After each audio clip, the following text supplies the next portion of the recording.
Yon, good morning dyan mga kababayan ko. Magandang gabi dyan sa inyo, excuse me. Anyway, yung mga hindi naka-follow at mag-subscribe, alam nyo na, mag-follow at mag-subscribe na kayo. At like and share na rin mga kabuli.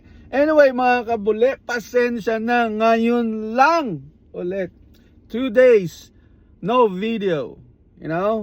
Busy lang mga kababayan ko. Nag-busy lang ako kasi meron ako pang gabi, may night shift akong trabaho. So, anyway, mga kababayan ko, gulo-gulo na. Magulo na talaga ang Pilipinas. Sobrang gulo. Impeach dito, impeach doon. Hanggang ngayon, wala pa rin. Wala pa rin sila kadala-dala at hindi pa rin sila titigil kay BP Sara o sa mga Duterte na talagang ganito ang mangyayari. Talagang mga kababayan ko, ginigipit nila lahat. Lahat kung anong gawin natin, gagawin nila para magipit lang mga Duterte niyan. Simula sa mga congressman, sa mga senador, lahat mga kababayan ko. Pati sa ombudsman, hawak lahat ni BBM mga kababayan ko. Talagang maleta, tinatambakan ni BBM ang mga para mapagtakpan lang siya. O yung mga kasalanan nila mapagtakpan lang, mga hinayupak na to, ang kakapal ng mga mukha ng mga hinayupak na to mga kababayan ko. Wala nang ginawa sa Pilipinas. Sinira nila ang Pilipinas. Sinira nila lahat ng mga kagaguhan at dyan sa gobyerno. Lahat ginawa nila para mapagtakpan lang ang mga flood control at maleta sa mga pinagnanakaw nila mga kababayan ko. Sa panahon ni Duterte, hindi ganito. Hindi ganyan ang Pilipinas mga kababayan ko. Hindi ganyan. Huwag tayo magmangmaangan dahil yan ang totoo. Ang gulo, nakawan,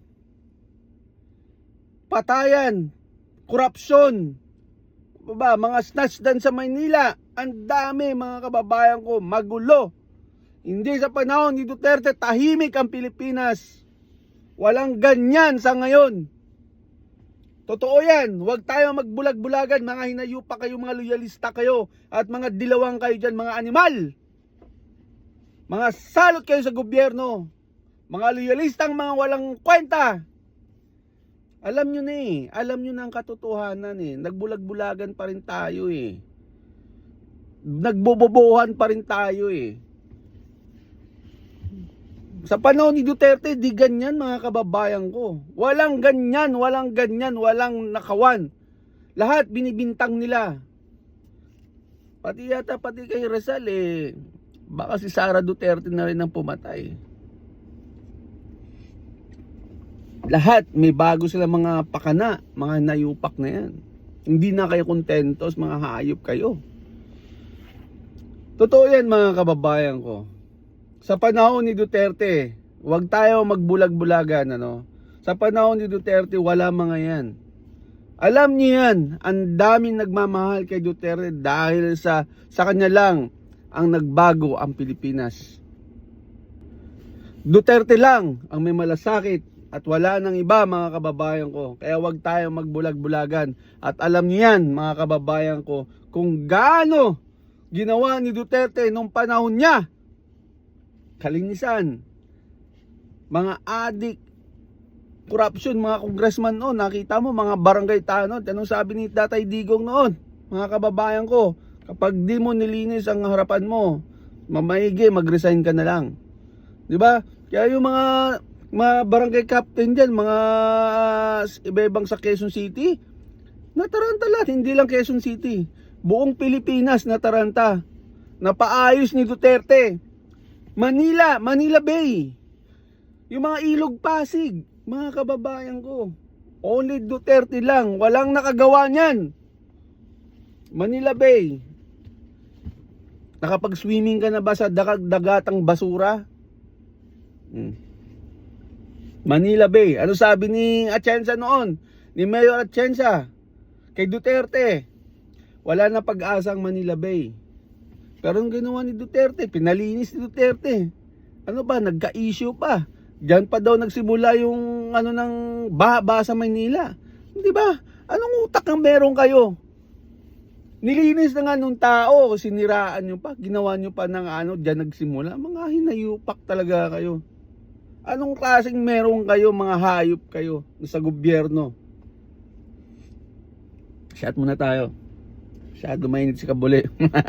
Anyway, totoo lang naman mga Kabuli eh. Huwag tayo magmangmaangan.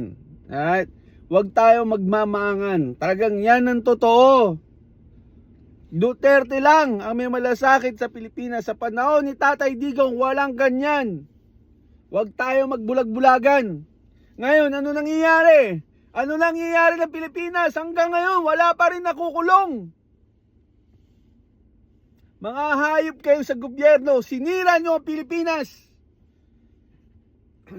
Ninakaw nyo ang pera ng taong bayan na hindi dapat para sa inyo. Para sa mga taong bayan na mga nangangailangan. Dapat okay lang sana kung ninakaw nyo, kung binigyan nyo naman doon sa mga tao, yung nagpatayo ka ng mga hospital. O kaya nagpinagawa nyo ng mga kulungan dyan na malaki, na maayos naman yung mga preso. Diba? Dapat yung mga ginawa nyo, dapat bilyon o trilyon ang ninakaw nyo. Maleta. Kaya ganyan yung mga ginawa ni BBM, yung sa mga congressman na yan, yung mga senador. Diba? Ilan dyan nakatanggap ng maleta. Kaya tingnan mo, piko ng bibig. Mapagtakpan lang si BBM. Diba? Mga congressman, mga hayop. Kakapal na mga mukha nyo. Di na kayo namatay, mga inayupa kayo. Kayo ang salot sa gobyerno. Dapat kayo ma-impeach. Dapat kayo dalhin sa dahig. Hindi si Tatay Digong o hindi ang mga Duterte. Dapat kayo. Dahil kayo ang mga magnanakaw sa gobyerno. Hindi si Sara Duterte at hindi si Tatay Digong. Mga hayop ang kakapal na mga mukha nyo. Hindi kayo nababagay dyan. Bagay kayo doon sa mga hayop na katulad nyo. Hindi kayo nababagay dyan sa gobyerno, mga hinayupa kayo. Bagay kayo dun sa mga taong palara, mga hinayupa kayo.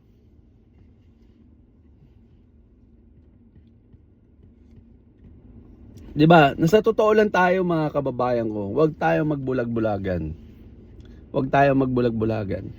Alam natin yan at alam nyo rin kung gaano kagulo ang Pilipinas ngayon. At alam nyo rin kung gaano kakorap ang Pilipinas dahil kay BBM. Kasalanan nyo to. Kasalanan mo to, BBM at Martin Romualdez. Isama mo na rin yan si Saldico. Hinayupak niya hanggang ngayon. Nagsasalita hanggang ngayon. Wala pa rin. Kung totoo ka, Saldico, lumabas ka at pakita mo ang totoo kung sino talagang nasa likod na yan. Hindi naghahantay ka pa. Diba?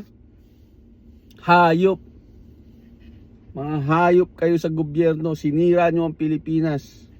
Mga kababayan ko. Sinira nila ang Pilipinas. Ninakaw nila ang pera ng taong bayan at sa gobyerno. Pondo ng Pilipinas. Hindi ito mga kababayan ko, hindi politika ang tinakbo ng mga to eh. Kaya tumakbo to mga to dahil sa mga ambisyon na makapagnakaw ng pera sa kaban ng taong bayan. Ito kaya ito mga to.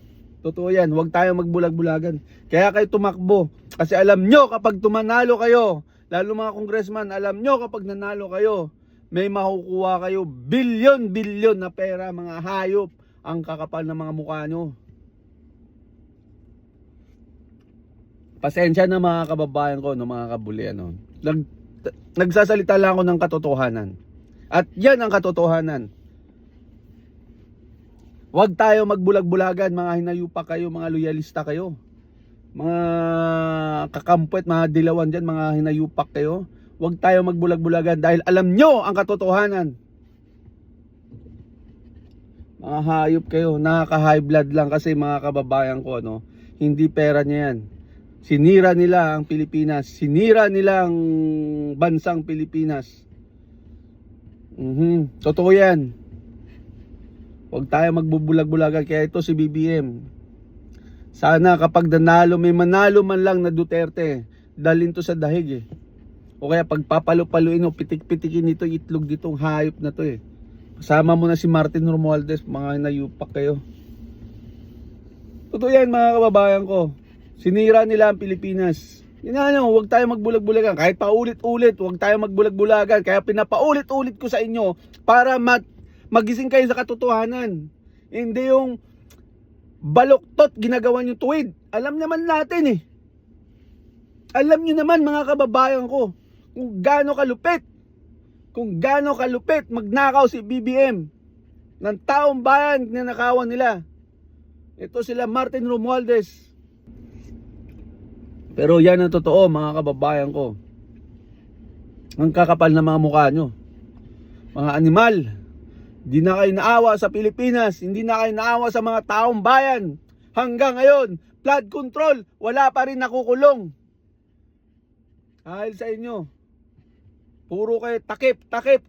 Wala kayo natupag, puri Sara Duterte. Impeach dito, impeach doon. Ang daming problema ng Pilipinas mga kababayan ko. Nagtataasan ng gas, nagtataasan ng mga bibilihin.